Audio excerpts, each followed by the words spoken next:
ক্ষমা কইরা দাও। এরে আমার এই উলুকান্দি এবং আশেপাশে এলাকার মা বোনেরা গো, কি গো মা, দুনিয়ার কাজকর্মগুলা বন্ধ হইছে নি গো মা, মুনাজাত হইতেছে গো মা, আমার আল্লাহর দরবারে আমিন আমিন কইরা দুইটা হাত বাড়াইয়া দেন না গো মা।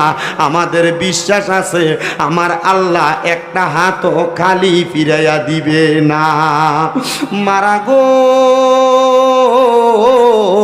তোমরা তো এই এলাকার নাইউরি না গো মা। একদিন আসছিলা লাল রঙের বেনারসি শাড়ি পইরা, আর একদিন চলে যাইবা সাদা মার্কিন কাপড় পরিয়া গো মা। তোমরার মতো কত মা বোনেরা জানি গো অন্ধকার কয়বরে মুর্দা লাশ শুয়া শুয়া রইছে, আজকের মুনাজাত তার আর নসিবে হইছে না। এরে আমার উলুকান্দি এলাকার ভাই বাবারায়ও, হে ভাই, মাইকের আওয়াজ তোমাদের কানে যায়নি রে।